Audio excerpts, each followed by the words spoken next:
Hello students, welcome to ലിറ്റ്ലൂം. ഇന്നത്തെ ഈ വീഡിയോയിൽ നമ്മൾ പഠിക്കാൻ പോകുന്നത് the canonization by John Donne. അപ്പോൾ ഇതിനു മുമ്പ് ജോൺ ഡണ്ണിനെ പറ്റിയിട്ടുള്ള ഒരു വീഡിയോ ചെയ്തിട്ടുണ്ട്, അത് കാണുക. ശേഷം നമുക്ക് ഈ വീഡിയോ കണ്ട് പഠിക്കാവുന്നതാണ്. അബൌട്ട് ദി പോം. അപ്പോൾ ഈ കവിതയിലേക്ക് കടക്കുന്നതിന് മുമ്പ് അതിനെപ്പറ്റി കുറച്ച് കാര്യങ്ങളൊന്ന് പറയാം, ഒരു അടിസ്ഥാന വിശദീകരണം. Okay, the canonization by John Donne was first published in 1633 in Donne's posthumous collection Songs and Sonnets. എന്താണ് ജോൺ ഡണ്ണിന്റെ ദ കാനനൈസേഷൻ എന്ന കവിത ആദ്യമായി പ്രസിദ്ധീകരിച്ചത് 1633 ജോൺ ഡൺ മരിച്ചതിന് ശേഷം, അതായത് പോസ്റ്റ്മസ്ലി മീൻസ് മരിച്ചതിന് ശേഷം പ്രസിദ്ധീകരിച്ച അദ്ദേഹത്തിന്റെ സോങ്സ് ആൻഡ് സോണറ്റ്സ് എന്ന കവിതാ സമാഹാരത്തിലാണ് ഈ കവിത ഉൾപ്പെട്ടിരിക്കുന്നത്. It is a 5-stanza poem that is separated into sets of 9 lines. അപ്പം ഇത് 5 സ്റ്റാൻസകൾ ഉള്ള ഒരു കവിതയാണ്. അപ്പോൾ ഓരോ സ്റ്റാൻസയിലും 9 വരികൾ വീതമുണ്ട്. The lines rhyme in the pattern of ABBA CCCAA, alternating as the poet saw fit from stanza to stanza. അതായത് ഈ കവിതയിലെ വരികൾക്ക് ABBA എന്ന രീതിയിലുള്ള റൈം സ്കീമാണ് വരുന്നത്. അപ്പം ഓരോ സ്റ്റാൻസയിൽ നിന്നും അടുത്ത സ്റ്റാൻസയിലേക്ക് പോകുമ്പോൾ കവി ആവശ്യാനുസരണം ഈ റൈം പാറ്റേൺ ഉപയോഗിക്കുകയാണ് ചെയ്യുന്നത്. In regards to the meter, Donne was less consistent. എന്താണ് മീറ്റർ ഉപയോഗിക്കുന്ന കാര്യത്തിൽ ജോൺ ഡൺ എല്ലായിടത്തും ശരിക്കും പറഞ്ഞാൽ ഒരേ രീതിയല്ല പിന്തുടർന്നത്. അഥവാ കവിതയിലെ റൈം എല്ലായിടത്തും ഒരുപോലെ ആയിരുന്നില്ല. There are moments in the text in which he uses iambic pentameter. ഇപ്പൊ കവിതയിലെ ചില ഭാഗങ്ങളിൽ എന്താണ് ജോൺ ഡൺ ഇയാംബിക് പെൻറ്റാമീറ്റർ ഉപയോഗിച്ചിട്ടുണ്ട്. ഇയാംബിക് പെൻറ്റാമീറ്റർ എന്നൊരു അറിയാലോ, ഒരു താളക്രമമാണ്. അതായത് സാധാരണയായിട്ട് ഒരു വരിയിൽ 5 ഇയാംബിക് ഫീറ്റ് ഉണ്ടാവും. There are other times in which Donne uses iambic tetrameter. കവിതയിലെ മറ്റ് ചില ഭാഗങ്ങളിൽ ജോൺ ഡൺ ഇയാംബിക് ടെട്രാമീറ്റർ ഉപയോഗിച്ചിട്ടുണ്ട്. അതായത് ഒരു വരിയിൽ 4 ഇയാംബിക് ഫീറ്റ് ഉള്ള താളക്രമമാണ് ഇയാംബിക് ടെട്രാമീറ്റർ എന്ന് പറയുന്നത്. അപ്പം അത്രയും കാര്യങ്ങൾ ഓക്കെ ആയെന്ന് വിശ്വസിക്കുന്നു. Next, in the last line of every stanza, Donne uses iambic trimeter or a line with 3 sets of 2 beats. അപ്പോൾ ഓരോ സ്റ്റാൻസയുടെയും അവസാന വരിയിൽ ജോൺ ഡൺ ഇയാംബിക് ട്രൈമീറ്റർ ഉപയോഗിക്കുന്നു. അതായത് ആ വരിയിൽ 2 ബീറ്റ്സ് വീതമുള്ള 3 സെറ്റ്സ് ഉണ്ടാകും. One of the most important elements of the canonization is the use of an extended metaphor known as conceit. Important ആണ്. അതായത് കാനനൈസേഷൻ എന്ന ഈ കവിതയിലെ ഏറ്റവും പ്രധാനപ്പെട്ട സവിശേഷതകളിൽ ഒന്നാണ് ഈ എക്സ്റ്റെൻഡഡ് മെറ്റഫറിന്റെ ഉപയോഗം. ഇതിനെ കൺസീറ്റ് എന്ന് വിളിക്കുന്നു. അഥവാ ഒരു ആശയത്തെ മറ്റൊരു കാര്യവുമായിട്ട് എന്താ പറയുക, വളരെ വിശദമായും ദീർഘമായും താരതമ്യം ചെയ്യുന്നതിനെയാണ് കൺസീറ്റ് എന്ന് പറയുന്നത്. This type of metaphor is often unusual and challenging. അപ്പോൾ ഇത്തരം മെറ്റഫർ സാധാരണയായിട്ട് വ്യത്യസ്തവും മനസ്സിലാക്കാൻ ബുദ്ധിമുട്ടുള്ളതുമാണ്. In the final stanzas, the speaker introduces a metaphor comparing himself and his lover to a phoenix. അവസാനത്തെ സ്റ്റാൻസയിൽ കവിത നമ്മൾ പഠിക്കുമ്പോൾ കാണും, അതിലെ സ്പീക്കർ തന്നെയും തൻ്റെ ലവറിനെ ഒരു ഫീനിക്സ് പക്ഷിയുമായിട്ട് താരതമ്യം ചെയ്യുന്ന ഒരു മെറ്റഫർ അവതരിപ്പിക്കുന്നുണ്ട്. അപ്പോൾ ഫീനിക്സ് എന്ന് പറഞ്ഞാൽ മിത്തിക്കൽ ബേർഡ് ആണല്ലോ. അത് തീയിൽ കത്തിയ ശേഷം വീണ്ടും ജനിക്കുന്നു എന്നുള്ള വിശ്വാസമുള്ള ഒരു പക്ഷിയാണ് Phoenix. Okay, in this poem, they are able to live, die in a blaze of passion and then live again even more beautifully. അപ്പൊ ഫീനിക്സിനോടുള്ള ഈ താരതമ്യത്തിലൂടെ കവിയും അദ്ദേഹത്തിന്റെ പ്രണയിനിയും എന്താ ചെയ്യുന്നത്, പ്രണയത്തിന്റെ തീഷ്ണതയിൽ ജീവിക്കാനും മരിക്കാനും അതുപോലെ തന്നെ പിന്നീട് വീണ്ടും കൂടുതൽ മനോഹരമായി ജീവിക്കാനും കഴിയുന്നവരായിട്ട് ചിത്രീകരിക്കുകയാണ് കവിതയിൽ ചെയ്യുന്നത്. This is a double reference in that death can refer to a climax in a sexual relationship. ഇവിടെ ഡെത്ത് എന്ന വാക്കിന് 2 അർത്ഥങ്ങളുണ്ട്. അതിൽ ഒരു അർത്ഥം സെക്ഷുവൽ റിലേഷൻഷിപ്പിലെ ക്ലൈമാക്സ്, അതായത് പരമമായ ലൈംഗിക ഉത്തേജനത്തിന്റെ ഒരു ഘട്ടം എന്നതിനെ സൂചിപ്പിക്കാം. നമുക്കിനി ഈ പോം ലൈൻ ബൈ ലൈൻ നോക്കാം. First line, For God's sake hold your tongue and let me love. ദൈവത്തെ ഓർത്ത് നീ മിണ്ടാതിരിക്കൂ എന്ന് പറഞ്ഞിട്ടാണ് കവിത തുടങ്ങുന്നത്. എന്നെ പ്രണയിക്കാനായിട്ട് അനുവദിക്കൂ എന്ന് പറയാണ്. അപ്പോൾ സ്പീക്കർ മറ്റുള്ളവരോട്, തന്നെ വിമർശിക്കുന്ന ആൾക്കാരോടാണ് ഈ പറയുന്നത്. അപ്പോൾ അവരോട് പറയാണ്, തൻ്റെ പ്രണയത്തെക്കുറിച്ച് വിമർശിക്കുന്നത് നിർത്താനും തന്നെ പ്രണയിക്കാൻ അനുവദിക്കാനുമാണ് അദ്ദേഹം ആവശ്യപ്പെട്ടുകൊണ്ടിരിക്കുന്നത്. Or chide my palsy or my gout, അല്ലെങ്കിൽ എൻ്റെ പക്ഷാഘാതത്തെയോ സന്ധിവാദത്തെയോ വിമർശിച്ചുകൊള്ളൂ.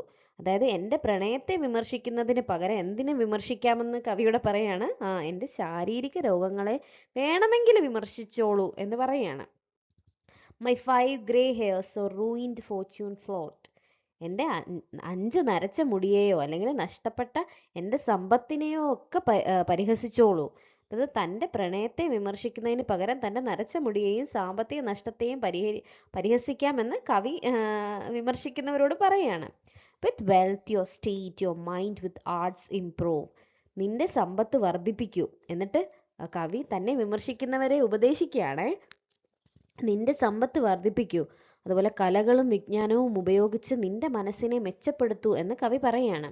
നിനക്ക് പണം സമ്പാദിക്കണമെങ്കിൽ സമ്പാദിക്കാം, അത് പഠനത്തിലൂടെയും കലകളിലൂടെയും നിന്റെ അറിവ് വർദ്ധിപ്പിക്കാം എന്ന് പറയാണ്. Take you A course, get you A place, ഒരു പഠന കോഴ്സ്, നീ എന്തെങ്കിലും ഒരു കോഴ്സ് എടുത്ത് പഠിക്കൂ, ഒരു നല്ല ജോലി അല്ലെങ്കിൽ നല്ലൊരു പൊസിഷൻ, ഒരു സ്ഥാനം നേടൂ എന്ന് പറയാണ്. അതായത് സ്വന്തം ജീവിതവും കരിയറും മെച്ചപ്പെടുത്താൻ പഠിക്കാനും നല്ലൊരു സ്ഥാനം നേടാനും ഒക്കെ ആയിട്ട് സ്പീക്കർ പറയുകയാണ്. Observe his honour or his grace, അതായത് ഹിസ് ഓണർ അല്ലെങ്കിൽ ഹിസ് ഗ്രേസ് എന്ന ബഹുമാനപ്പെട്ട വ്യക്തികളെ ശ്രദ്ധിക്കൂ. അതായത് സമൂഹത്തിലെ ഉയർന്ന സ്ഥാനത്തിലുള്ള വ്യക്തികളെ സേവിക്കുകയോ അവരുമായി ബന്ധപ്പെടുകയോ ചെയ്യാമെന്നാണ് സ്പീക്കർ പറയുന്നത്. Or the king's real or his stamped face, അല്ലെങ്കിൽ രാജാവിൻ്റെ യഥാർത്ഥ രൂപത്തെയോ നാണയങ്ങളിലെ രാജാവിൻ്റെ മുഖത്തെയോ ഒക്കെ ശ്രദ്ധിക്കൂ എന്നാണ് പറയുന്നത്. അതായത് രാജാവിനെ നേരിട്ട് കാണുകയോ രാജാവിൻ്റെ ചിത്രം പതിച്ചിരിക്കുന്ന നാണയങ്ങളെ നോക്കുകയോ ചെയ്യാം എന്ന് പറയാണ്. കോൺടെംപ്ലേറ്റ് വാട്ട് യു വിൽ അപ്രൂവ്, അതായത് നിനക്കിഷ്ടമുള്ള എന്തും ശ്രദ്ധിച്ച് ചിന്തിക്കൂ, അംഗീകരിക്കൂ എന്ന് പറയണം. അതായത് നിനക്കിഷ്ടമുള്ള കാര്യങ്ങളിൽ ശ്രദ്ധ ചെലുത്തുന്നതും അവയെ അംഗീകരിക്കുന്നതും നിനക്ക് ചെയ്യാം. So you will let me love, നീ നിന്റെ കാര്യം നോക്കൂ, അങ്ങനെ ചെയ്തുകൊണ്ട് നീ എന്നെ എന്ത് ചെയ്യണം, പ്രണയിക്കാനായിട്ട് അനുവദിക്കൂ എന്നാണ് പറയുന്നത്. അപ്പം ഈ ഒരു ഭാഗത്ത് മൊത്തത്തിൽ പറയുന്ന അർത്ഥം എന്താണെന്ന് ഞാനൊന്ന് പറയാം. അതായത് എൻ്റെ പ്രണയത്തെ വിമർശിക്കേണ്ട, എൻ്റെ രോഗങ്ങളെയും നരച്ച മുടിയെയും നഷ്ടപ്പെട്ട സമ്പത്തിനെയും വേണമെങ്കിൽ വിമർശിച്ചോളൂ, നീ നിന്റെ സമ്പത്തും അറിവും സ്ഥാനവും വർദ്ധിപ്പിക്കുന്നതിൽ ശ്രദ്ധിക്കൂ, രാജാവിനെ സേവിക്കൂ, നിനക്ക് ഇഷ്ടമുള്ള കാര്യങ്ങൾ ചെയ്യൂ, പക്ഷേ എന്നെ മാത്രം, എൻ്റെ പ്രണയം ആസ്വദിക്കാൻ അനുവദിക്കൂ എന്നാണ് പറയുന്നത്. ഇനി അടുത്തത് നോക്കാം. Alas alas who is injured by my love, അതായത് പറയാണ്, അയ്യോ എൻ്റെ പ്രണയം കാരണം ആർക്കാണ് എന്തെങ്കിലും ദോഷമുണ്ടായത്. What merchants ships have my സൈഡ്സ് ഡോൺഡ്, അതായത് എൻ്റെ നെടുവീർപ്പുകൾ കാരണം ഏത് കപ്പലാണ്, ഏത് വ്യാപാരിയുടെ കപ്പലാണ് ഇതുവരെ മുങ്ങിപ്പോയിട്ടുള്ളത്. Who says my tears have overflowed his ground, അതായത് തൻ്റെ കണ്ണുനീർ അത്രയും അധികമായിരുന്നോ അത് മറ്റൊരാളുടെ ഭൂമിയിൽ വെള്ളപ്പൊക്കം ഉണ്ടാക്കാൻ ഇല്ല എന്ന് കവി പറയുകയാണ്. അതായത് തൻ്റെ കണ്ണുനീര് കാരണം ആർക്കാണ് ദോഷമുണ്ടായത് എന്ന് ചോദിക്കുകയാണ്. When did my calls forward spring remove, അതായത് എൻ്റെ ജലദോഷം കാരണം എപ്പോഴാണ് ഒരു നേരത്തെത്തിയ വസന്തകാലം ഇല്ലാതായതെന്ന് ചോദിക്കുകയാണ്. അതായത് തൻ്റെ പ്രണയവേദനയോ ശാരീരിക അസ്വസ്ഥതകളോ കാരണം പ്രകൃതിക്ക് യാതൊരു ദോഷവും സംഭവിച്ചിട്ടില്ല എന്നാണ് ഇവിടെ കവി പറയാനായിട്ട് ഉദ്ദേശിക്കുന്നത്. When did the heat switch my veins fill, അതായത് എൻ്റെ ഞരമ്പുകളിൽ നിറയുന്ന ചൂട് എപ്പോഴാണ്, തൻ്റെ ശരീരത്തിലെ ചൂടിനെയും വികാരങ്ങളെയും കുറിച്ച് പറയുവാണേ. Add one more to the plaguey bill, അതായത് ഈ ചൂട് എപ്പോഴാണ് രോഗങ്ങളുടെ പട്ടികയിൽ മറ്റൊരു രോഗം കൂടി ചേർത്തത്. അതായത് തൻ്റെ പ്രണയവും അതുമായി ബന്ധപ്പെട്ട ശരീര ചൂടും കാരണം സമൂഹത്തിന് മറ്റൊരു രോഗമോ പ്രശ്നമോ ഉണ്ടായിട്ടില്ലല്ലോ എന്ന് ഇങ്ങനെ പറയുകയാണ് കവി. Soldiers find was and lawyers find out still, അതായത് പറയുകയാണ്, സൈനികർക്ക് എന്ത് ലഭിക്കുന്നുണ്ട്, യുദ്ധം ലഭിക്കുന്നുണ്ട്, അഭിഭാഷകർക്ക് എന്താണ്, എപ്പോഴും കേസുകളും തർക്കങ്ങളും ഒക്കെ ലഭിക്കുന്നുണ്ട്. Litigious men which quarrels move, അതായത് വഴക്കുകൾക്കും തർക്കങ്ങൾക്കും ഉണ്ടാകുന്ന തർക്കപ്രിയരായ ആളുകളെ അഭിഭാഷകർക്ക് ലഭിക്കുന്നു.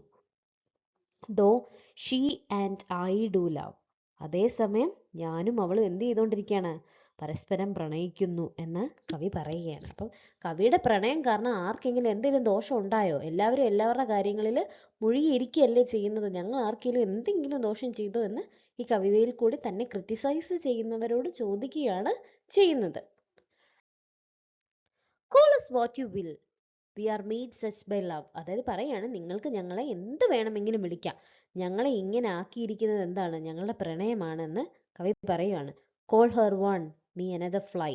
അവളെ ഒരു ഈച്ചയെന്നും എന്നെ മറ്റൊരു ഈച്ചയെന്നും, ഒരു ഫ്ലൈ എന്തെങ്കിലും ഒരു ജീവിയായിട്ട്, ഞങ്ങളെ പറക്കുന്ന എന്തെങ്കിലും ഒരു ഫ്ലൈ ആയിട്ട് ഞങ്ങളെ നിങ്ങൾക്ക് വിളിക്കാം. We are tapers too and at our own cost die. അപ്പം ഞങ്ങൾ എന്താണ്? മെഴുകുതിരി ആണ് എന്നാണ് പറയുന്നത്. മെഴുകുതിരി പോലെയാണ് ഞങ്ങൾ. സ്വന്തം ശരീരം കത്തിച്ചുകൊണ്ട് ഞങ്ങൾ മരിക്കുകയാണെന്ന് പറയാണ്. And we ness find the eagle and the Dove. അപ്പം ഞങ്ങളിൽ തന്നെ കഴുകനെയും പ്രാവിനെയും കണ്ടെത്തുന്നു എന്ന് പറയാണ്. അതായത് ഈഗിൾ ശക്തിയുടെയും ഡവ് സമാധാനത്തിൻ്റെയും സ്നേഹത്തിൻ്റെയും പ്രതീകങ്ങളാണ്. അപ്പം പ്രണയിക്കുമ്പോൾ ഈ ശക്തിയും സൗമ്യതയും ഒക്കെ ഒരുമിച്ച് കാണാൻ പറ്റുന്നു എന്ന് കവി പറയാണ്. The phoenix riddle hath more wit. ഫീനിക്സിനെ കുറിച്ചുള്ള കടങ്കഥയ്ക്ക് ഇതിലും കൂടുതൽ അർത്ഥവും ബുദ്ധിയും ഉണ്ടെന്ന് പറയാണ്. അതായത് ഫീനിക്സ് എന്ന പുരാതനമായിട്ടുള്ള ഈ പുരാണ പക്ഷിയെക്കുറിച്ചുള്ള റിഡില് തങ്ങളുടെ പ്രണയത്തിന് കൂടുതൽ യോജിക്കുന്നതാണ് എന്നാണ് കവി പറയുന്നത്. By us we two being one are it. അതായത് ഞങ്ങൾ രണ്ടുപേരും ഒന്നായതിനാൽ ഞങ്ങളാണ് ആ ഫീനിക്സ് എന്ന് പറയുന്നത്. അതായത് കവിയും അദ്ദേഹത്തിൻ്റെ ലവറും രണ്ട് വ്യക്തികളാണെങ്കിലും പ്രണയത്തിലൂടെ ഒരൊറ്റ സത്തായി മാറുന്നു. അതുകൊണ്ടാണ് അവർ ഫീനിക്സിനോട് താരതമ്യം ചെയ്യപ്പെടുന്നത് എന്ന് പറയാണ്. So to one neutral thing both sexes fit. അങ്ങനെ ആ ഒരൊറ്റ സത്തിൽ ആണും പെണ്ണും എന്ന രണ്ട് ലിംഗങ്ങളും ഒരുമിച്ച് ചേരുന്നു.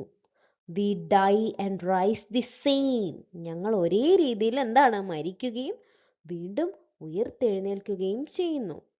And prove mysterious by this love. അപ്പം ഈ പ്രണയത്തിലൂടെ ഞങ്ങൾ ഒരു അത്ഭുതകരമായ രഹസ്യമായിട്ട് മാറുന്നു.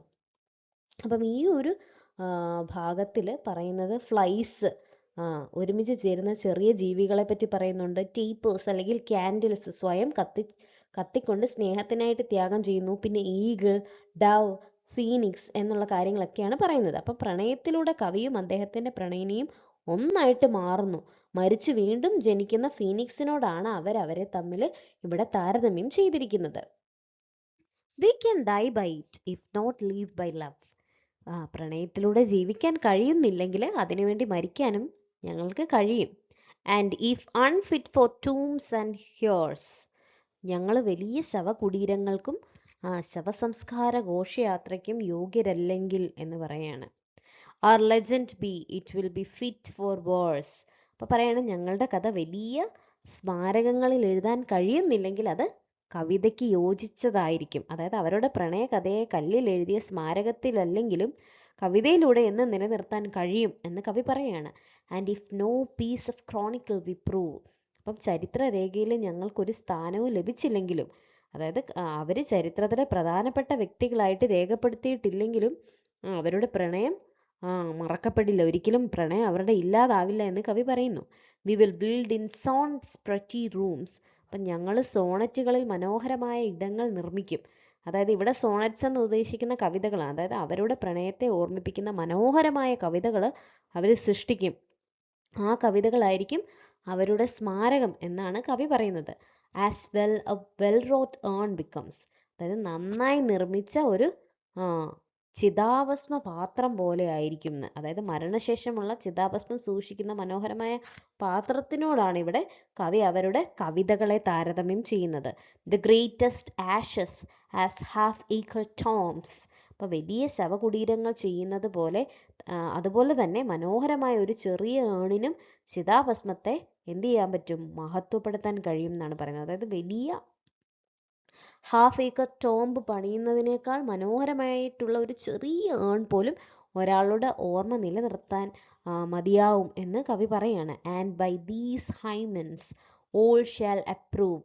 അപ്പം ഈ കവിതകളിലൂടെ എല്ലാവരും അംഗീകരിക്കും. അവരെഴുതുന്ന ആ ഒരു ഹൈമൻ എന്ന് പറഞ്ഞ പോയംസ് അവരുടെ പ്രണയത്തിൻ്റെ മഹത്വം എല്ലാവരെയും ബോധ്യപ്പെടുത്തുമെന്ന് കവി പറയാണ്. Us canonized for love.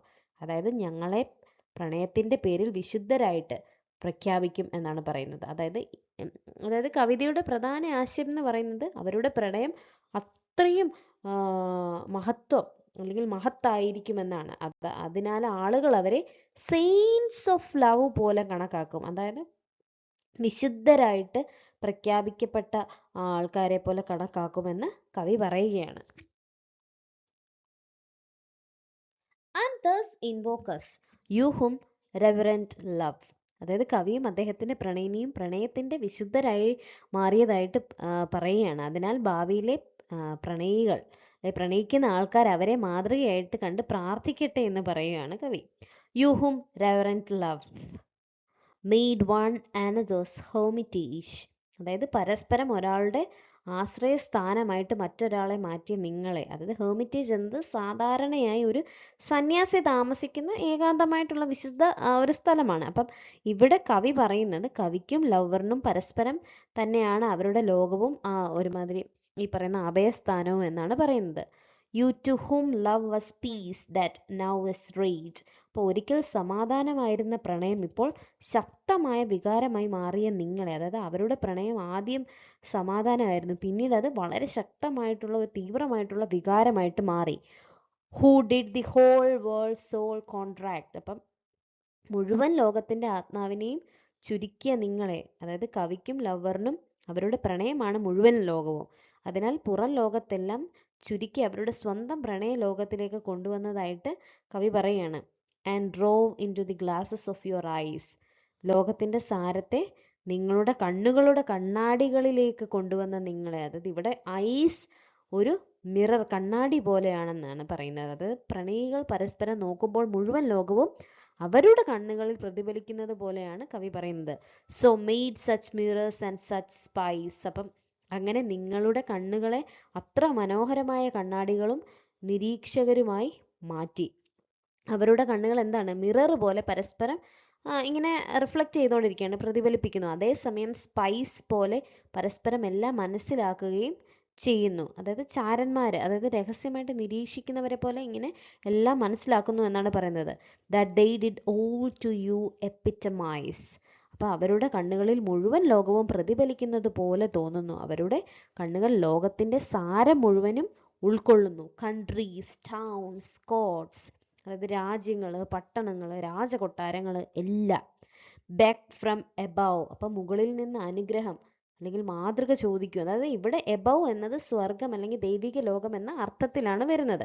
അപ്പൊ ഭാവിയിലെ പ്രണയികൾ ഈ പ്രണയത്തിന്റെ മാതൃക ലഭിക്കാനായിട്ട്, അതായത് ഇവരെ പോലെ തന്നെ പ്രണയിക്കാൻ സാധിക്കണമേ എന്ന് ദൈവത്തോട് അപേക്ഷിക്കണമെന്നാണ് പറയുന്നത്. A pattern of your love.